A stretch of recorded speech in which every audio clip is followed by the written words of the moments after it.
Nobody warns you that the parts of yourself you refuse to face do not disappear. They do not become weaker because you ignore them, and they do not become harmless because you call yourself calm, mature, reasonable, or good. They wait beneath the surface until they begin to speak through your choices. The relationship you keep repeating, the anger you cannot explain, the envy you disguise as judgment, the fear you rename as logic, and the same exhaustion that follows you even when nothing dramatic has happened. Carl Jung called this rejected part of the personality the shadow. The shadow is not simply the evil side of a person. It is everything in you that your conscious identity refuses to admit.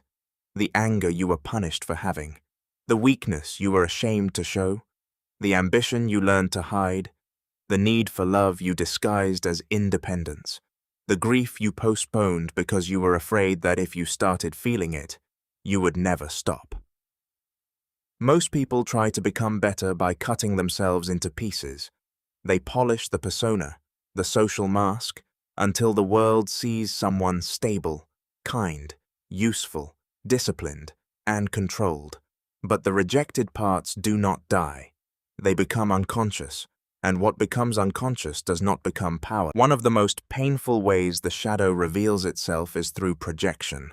You see something in another person and react with an intensity that does not match the situation. Someone is too confident, too emotional, too selfish, too needy, too ambitious, too free, too successful, too careless, too alive. You tell yourself that your judgment is objective, but Jung would ask a more dangerous question. Why does this particular quality disturb you so much? Sometimes the person you hate carries a trait you secretly possess, but cannot accept. Sometimes they carry a trait you do not possess, but deeply desire. Sometimes they are living with a permission you have never given yourself. The arrogant person may carry your forbidden confidence. The selfish person may carry your forbidden boundaries. The emotional person may carry your forbidden grief. The successful person may carry your forbidden ambition. The person who takes up space may disturb you because you have spent your life apologizing for existing. This does not mean every judgment is false. Some people really are cruel, dishonest, manipulative, or dangerous. And Jung was not. The persona is not a lie. Jung did not believe the social mask was useless.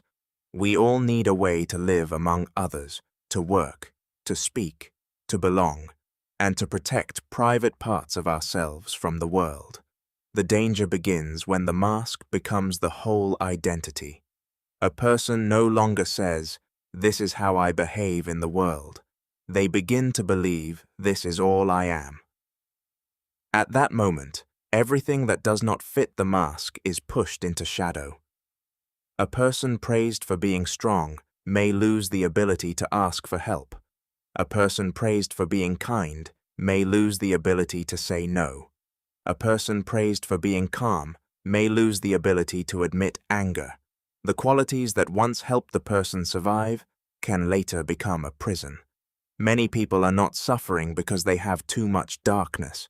They are suffering because they have buried too much life. A child learns very early which parts of them are welcome.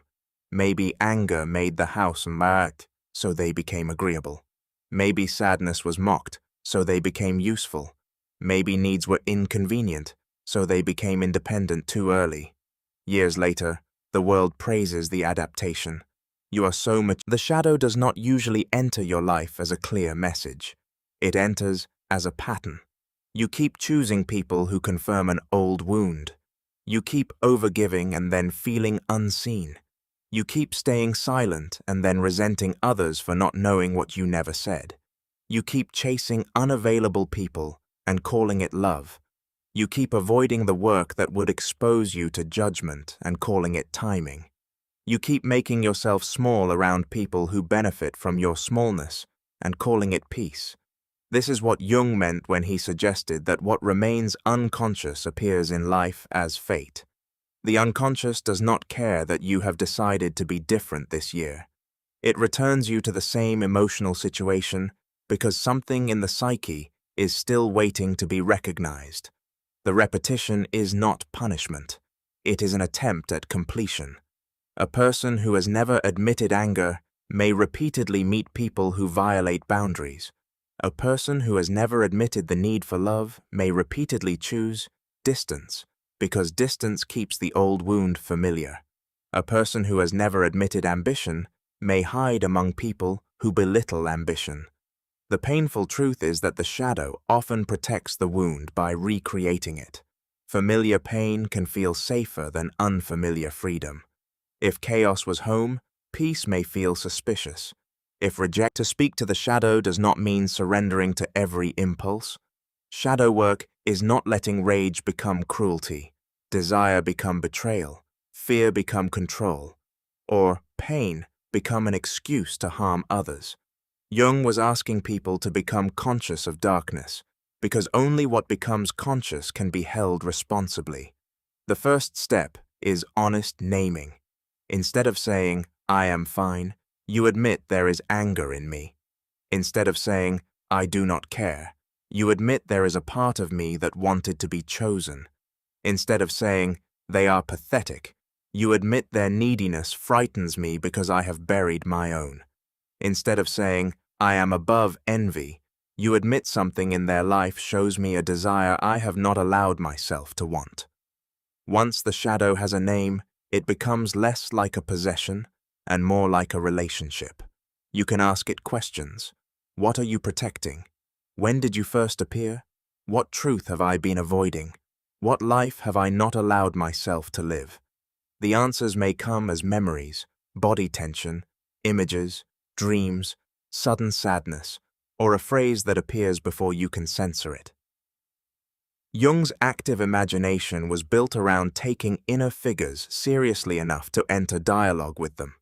This does not mean believing Jung wrote that the greatest burden a child must bear is the unlived life of the parent. This sentence is devastating because it reveals that not everything in you began with you. Some of what you call your personality may be an inheritance, a fear that was never named, a shame that was never processed, a dream that was abandoned, a silence that became family law, a rule no one spoke aloud, but everyone obeyed. A mother who never allowed herself freedom may raise a child who feels guilty for wanting it. A father who buried his fear may raise a child who feels responsible for everyone else's emotions. A family that survived through silence may produce a person who panics whenever truth enters the room. This is where the shadow becomes generational.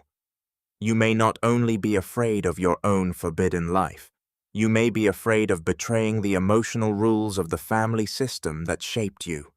Do not be freer than us. Do not want more than us. Do not say what we could not say. Do not leave the suffering we normalized. Integration does not mean the shadow disappears. It means the rejected part is brought into relationship with consciousness. The goal is not to become someone who never feels rage, envy, fear, desire, or weakness. The goal is to feel these things without being secretly governed by them. A person who integrates anger does not become cruel.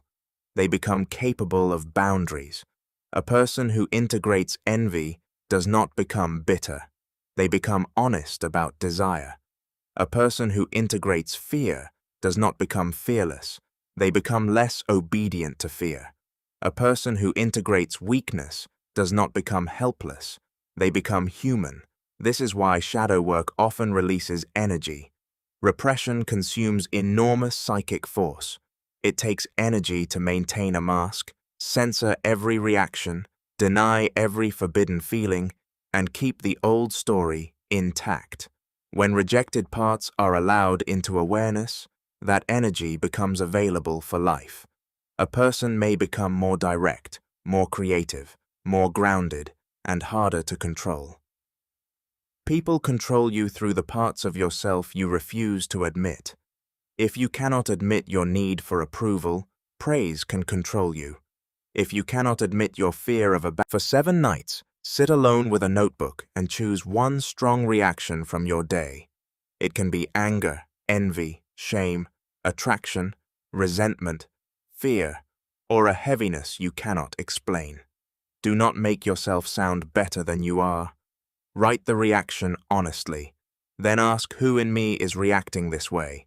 Give that part a name: the angry one, the abandoned one, the judge, the coward, the one who wants to leave, the one who wants to be seen. The name does not need to be beautiful. It needs to be true enough that you feel something when you write it. Begin a dialogue. Ask, what do you want me to know? Ask, when did you first appear? Ask, what are you protecting me from?